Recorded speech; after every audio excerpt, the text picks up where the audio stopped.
அபார கருணா சிந்தும் ஞானதம் சாந்தரூபிணம் ஸ்ரீ சந்திரசேகரகுரும் பிரணமாமி முதான்வகம். காஞ்சி மகாபரிவாளோட மகிமையை கொஞ்சம் கொஞ்சமாக பார்த்துட்டு வரோம். அதில் பெரிவாளோட அன்பு, அந்த அன்பு அப்படிங்கிறது எல்லா ஜீவராசிகள்கிட்டையும் ஒரே மாதிரி இருக்கு அப்படிங்கிறது தான் ஞானிகளோட லட்சணமாகவே சாஸ்திரங்கள் அதுதான் சொல்லப்படுறது.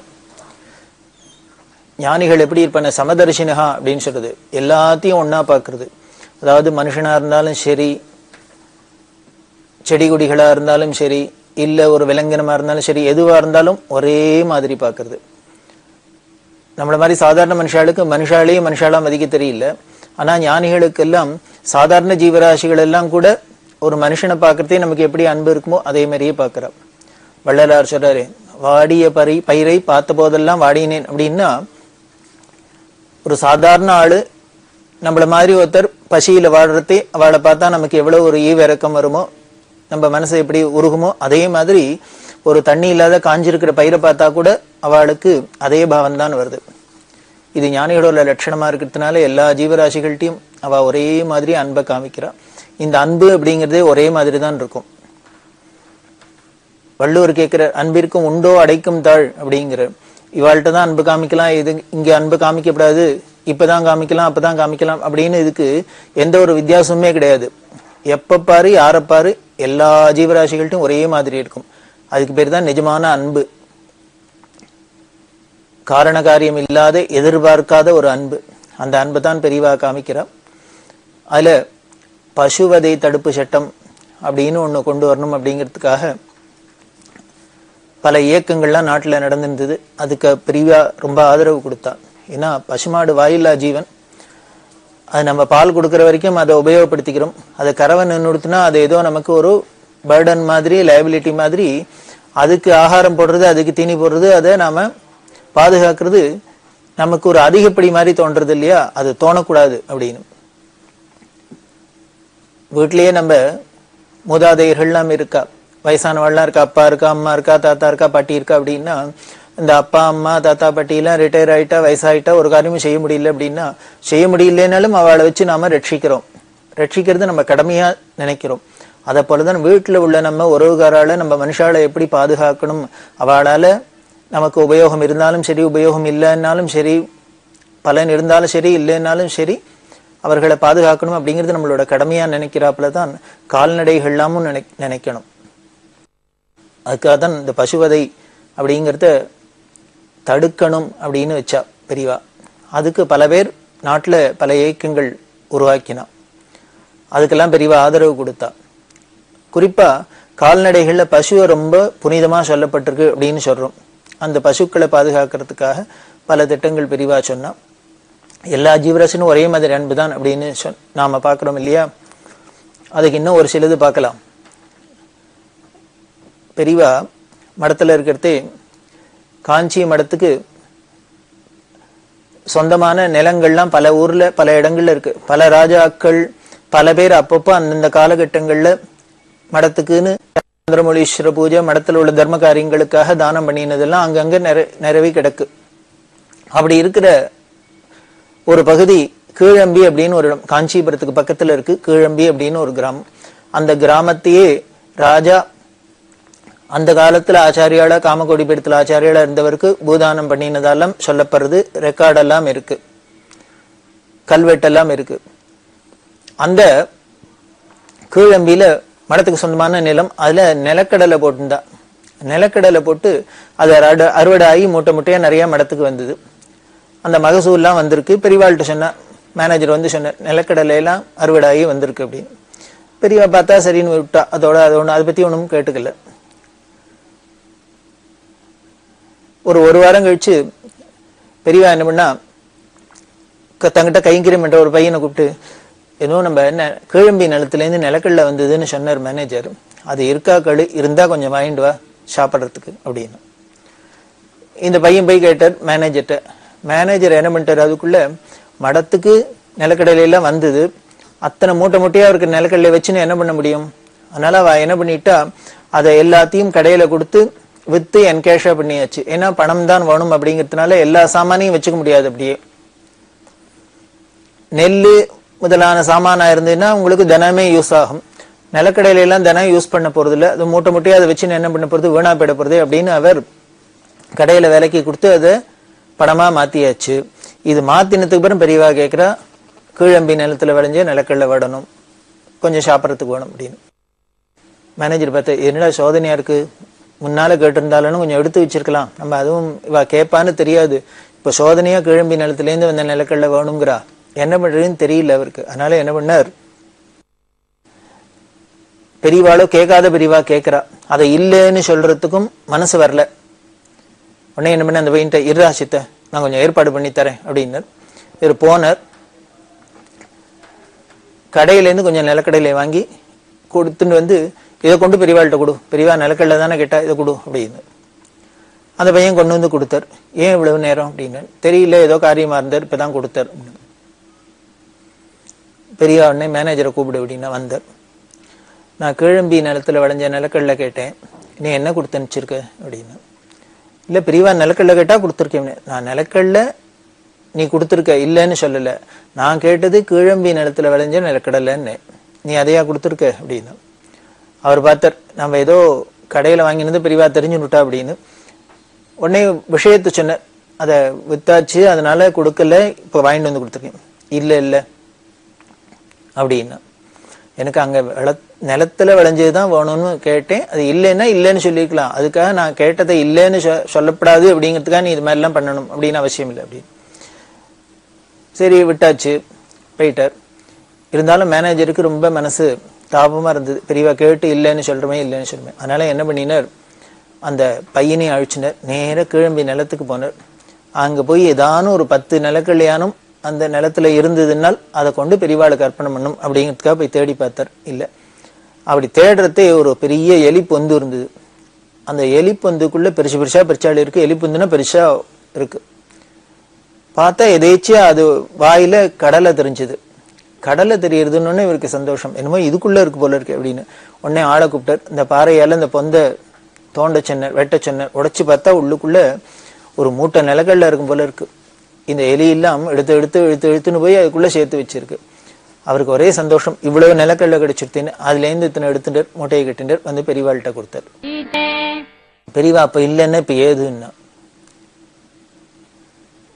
இல்ல இல்ல இது கிழம்பி நிலத்துல விளைஞ்சது அப்படின்னா, இது என்னமோ நடந்திருக்கு அப்படின்னு பெரியவாளுக்கு சந்தேகம் வந்துருத்து.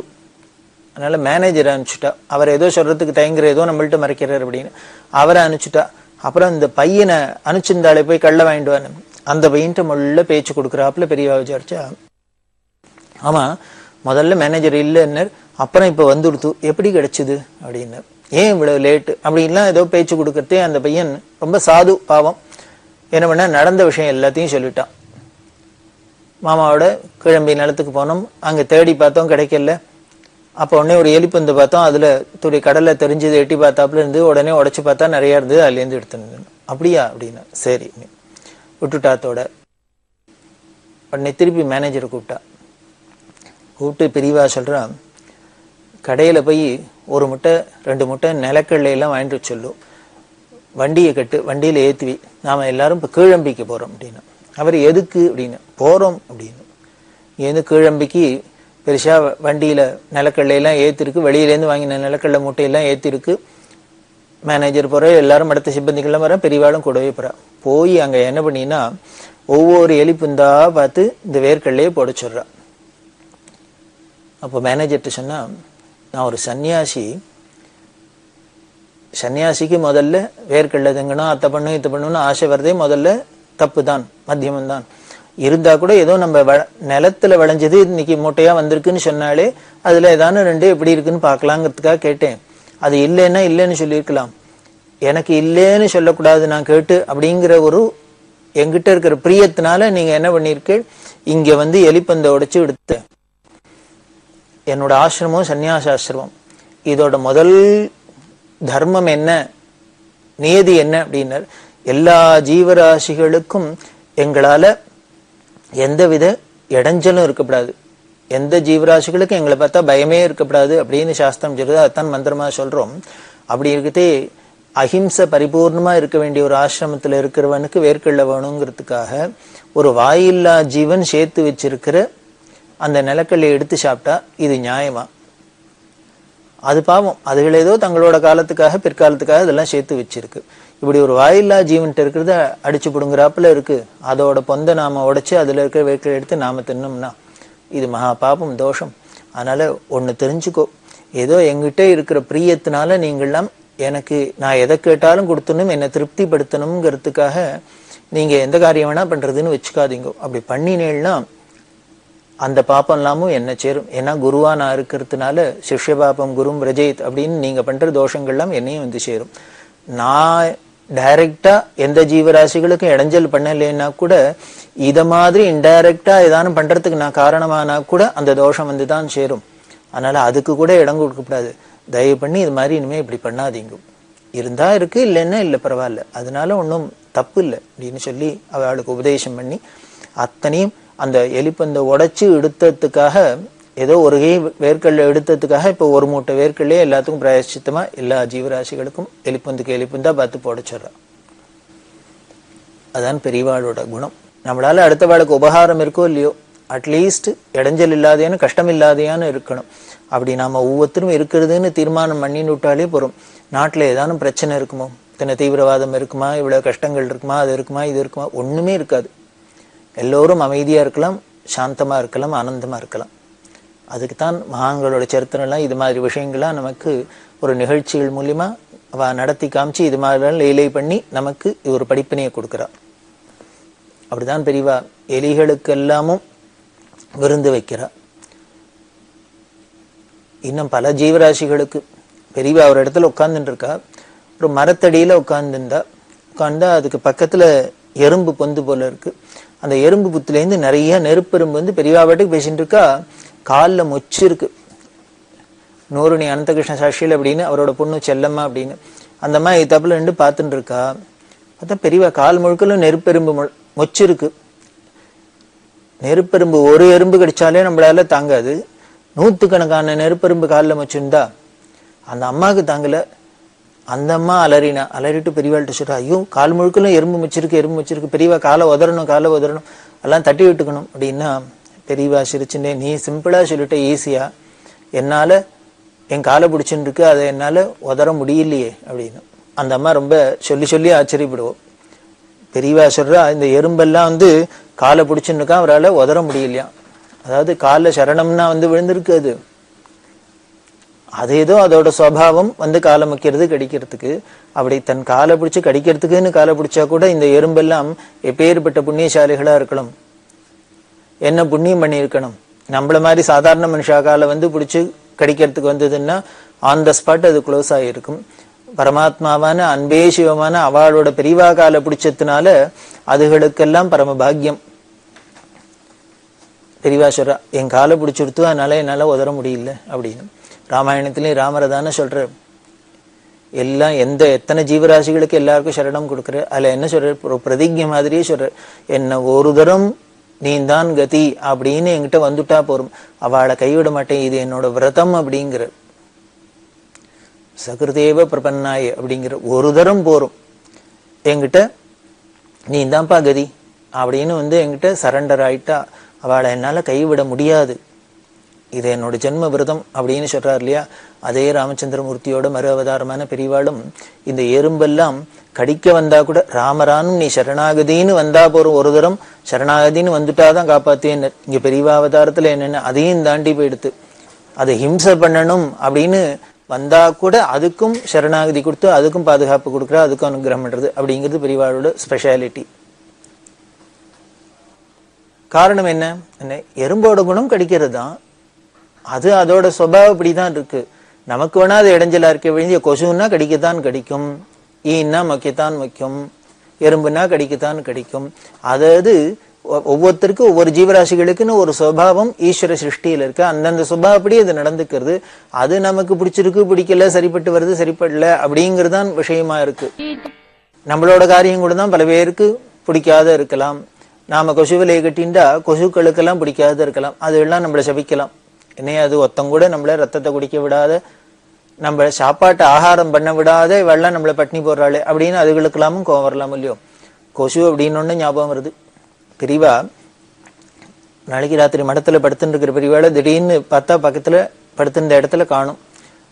ஆளை காணணும்னு பக்கத்துல இருந்த அசிஸ்டன்ட் அவருக்கு என்ன ஏது பெரியவா எங்க போயிட்டா, திடீர்னு இங்கேனா அங்க போயிடுவா இங்க போயிடுவா, யாத்திரை பண்றாளா, ஜபத்துக்கு போயிருக்காளா புரியல. தேடி பாக்குறாரு, கவலை வந்துடுத்து, பெரியவாளை எங்கேயோ காணுமே அப்படின்ட்டு பாதுராத்திரியில. உடனே அக்கம் பக்கத்துல இருந்த ஒருத்தர் 2 பேரை மொள்ள எழுப்பி பார்த்தார், பெரியவாளை காணும் பெரியவாளை காணும். இப்ப கொஞ்சம் தேட ஆரம்பிச்சா. இப்படி தேடினா பின்னால மடத்துல பெரிய தோட்டம், அந்த தோட்டத்துல மாட்டு கொட்டாய் இருக்கு. அந்த மாட்டு கொட்டாயில ஒரு ஒட்டு திண்ணை. அந்த ஒட்டு திண்ணையில அந்த காலத்துல எலக்ட்ரிக் லைட் எல்லாம் கிடையாது, ஏதோ விளக்கு ஏற்றி வச்சிருக்கு, அரிக்கன் விளக்கு ஏற்றி வச்சிருக்கு. அந்த மங்கலான வெளிச்சத்துல யாரோ படுத்துட்டு இருக்கிறாப்புல தெரிஞ்சது. அந்த ஒட்டு திண்ணையில யாரோ படுத்துட்டு இருக்காளேன்னு கிட்டக்க போய் பார்த்தா பெரியவா படுத்துட்டு இருக்கா. எப்படி படுத்துட்டு இருக்கா, அந்த காட்சி எப்படி இருந்தது அப்படின்னா, வெறும் கௌபீனத்தோட பெரியவா படுத்துட்டு இருக்கா. உடம்பு முழுக்கல ஆயிரக்கணக்கான கொசு அப்படியே மொச்சிருக்கு. ஆனா பெரியவா ஆடல்ல அசையல, அப்படியே பிசாத இருக்கா. என்ன உள்ளுக்குள்ள பிராணன் இருக்கா இல்லையான்னு கூட நமக்கு சந்தேகம் வர அளவுக்கு கட்ட மாதிரி ஸ்தான வேணமஹா அப்படின்னு ஸ்தானம் மாதிரி படுத்துன்னு இருக்கா. அப்படி கொசுக்கெல்லாம் மொச்சுன்னு இருக்கு. இத பார்த்தோன்னே கூட இருந்தவருக்கு ரொம்ப தாங்கல. ஐயோ அப்படின்னு கத்தினர். இந்த இவர் கத்தினோடனே பெரியவா முழிச்சுன்னு விட்டா.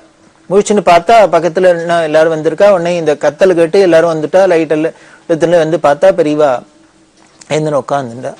எல்லாரும் கேட்டா, எதுக்கு பெரியவா இந்த ஒட்டு திண்ணையில இந்த கொசுவில வந்து படுத்துட்டு இருக்கா, உள்ளுக்குள்ள சௌக்கியமா மடத்துல இத்தனா பெரிய மடம், நாங்கெல்லாம் சௌரியமா படுத்துட்டு இருக்கோம், பெரியவா அங்க வந்து படுத்துக்கூடாதோ, ஏன் இங்க வந்து படுத்துட்டு, அதுவும் இப்படி மேல ஒரு துணியை கூட போத்திக்கல, வெறும் கௌபீனத்தோட படுத்துட்டு இருக்கா, இப்படியோ கொசுவோ மொச்சு கிடக்கு, உடம்பு என்னத்துக்காருது அப்படி இல்லாம சொன்னா பெரியவா சொல்றா, இல்ல இல்ல நான் உள்ளதான் படுத்திருந்தேன், தூக்கம் வரல, இப்படி யோஜனை பண்ணி பார்த்தேன், ஈஸ்வரன் உலகத்துல எத்தனை ஜீவராசிகளை சிருஷ்டி பண்ணியிருக்காரு அப்படின்னு பார்த்தேன். இப்படி பல ஜீவராசிகள், பிரம்மாலேருந்து ஆரம்பிச்சு புழு பூச்சியிலேருந்து ஈயரும்புலேருந்து எத்தனையோ விதவிதமான ஜீவராசிகள் எல்லாம் இருக்கு. இத்தனை ஜீவராசிகளையும் படைச்ச பகவான் என்ன பண்ணா, அத்தனைக்கும் ஒரு ஆகாரத்தையும் படைச்சிருக்கு. ஏதானும் ஒரு பிராணிக்கு ஒரு ஜீவனுக்கு என்ன சாப்பிட்றதுன்னு புரியல, நமக்குன்னு ஒரு சாப்பாடு பகவான் படைக்கலையே அப்படின்னு சொல்றாப்புல இருக்கோ, இல்லை, எதுவா இருந்தாலும் எந்த ஜீவராசியா இருந்தாலும் அதுக்குன்னு ஒரு ஆகாரமும் இருக்கு. இப்ப மனுஷனுக்கெல்லாம் நெல்லு, பூமியில நெல்லு விளையிறது, மனுஷனுக்கெல்லாம் அதுல இருக்கிற அரிசியை எடுத்துக்கிறான் அப்படின்னா அதுல வர அந்த வைக்கெல்லாம் உடனே மாடெல்லாம் எடுத்துக்கிறது. இப்படி ஒண்ணுத்துக்கு ஒண்ணு ஏதோ ஒருத்தருக்கு வேண்டாங்கிறது இன்னொருத்தருக்கு வேணுமா இருக்கு, இன்னொருத்தருக்கு வேணுங்கிறது இன்னொருத்தருக்கு வேண்டாமா இருக்கு. இத மாதிரி என்னெல்லாமோ ஒரு அழகான ஒரு ஏற்பாடுல ஈஸ்வரன் சிருஷ்டி பண்ணியிருக்காரு. இப்படி எல்லா ஜீவராசிகளுக்கும் ஆகாரத்தையும் சிருஷ்டி பண்ணிட்டார். ஆகாரத்தை சிருஷ்டி பண்ணினத்தினாலே எல்லா ஜீவராசிகளும் அன்னன்னைக்கு வயிறு ரொம்பறதுக்கு எப்படியான பாடுபட்டு சாப்பாட்டுக்கு ஏதோ சம்பாதிச்சு ஆகாரம் பண்ணிடுறது, வயிற்றை ரொப்பிக்கிறது, உயிரை வளர்த்துக்கிறது. ஆனால் இப்படி ஒவ்வொரு ஜீவராசிக்கும் என்னென்ன சாப்பாடுன்னு பார்த்து இந்த கொசு ஞாபகம் வந்தது. இந்த கொசுக்கு என்ன ஆகாரம் படிச்சிருக்காரு பகவான் அப்படின்னு, ரத்தம் தான், மனுஷாளோட ரத்தம் தான். அது வேற ஒன்றும் சாப்பிட முடியாது. ஏதானும் வடை சாப்பிட முடியுமா, இட்லி சாப்பிட முடியுமா, ஒன்றும் சாப்பிட முடியாது, ரத்தத்தை தான் குடிக்கலாம். ஆனால் அதுக்கு ஆகாரமோ வேற ஒன்றும் ஆல்டர்னேட் ஒன்றும் கிடையாது. எல்லாருக்கும் ரத்தம் தான் இருக்கு, எல்லாரோட ரத்தம் தான் அதுக்கு ஆகாரம்னு. ஆனால் உலகத்துல எல்லாரும் என்ன பண்றான்னு, இந்த கொசுவை தான் வஞ்சனம் பண்றா, அதை மட்டும் சாப்பிட விடாத பட்டினி போடுறா. அத்தனை பேரும் ஒரு கொசுவலையை கட்டிண்டு இல்ல ஒரு தானம் மருந்து தடவிண்டு அத்தை பண்ணி இத்த பண்ணி வெத்திய வச்சுன்னு என்னமோ பண்ணி கொசு கடிக்கப்படாதுன்னு தான் எல்லாரும் ஜாக்கிரதை பண்ணிக்கிறாளே வழி, அது கொசுவை கடிக்க விடாதுதான் எல்லாரும் துரத்துறாளே வழிய, ஒத்தரானும் அது கடிச்சா கடிச்சிட்டு போறது, அது சுபாவம், அதுக்கு ஆகாரம் வேணும், அதனால ரத்தத்தை குடிக்கட்டும் அப்படின்னு விடமாட்டேங்கிறா. இதெல்லாம் எனக்கு யோஜனைக்கு வந்தது. அதனால பாவமா இருந்தது இந்த கொசுவை பார்த்தா. எல்லாருமே இது சாப்பிடப்படாதுன்னு விரட்டினா அது எங்கதான் போகும் சாப்பாட்டுக்கு, அதுக்கோ வேற ஆகாரமும் இல்லை.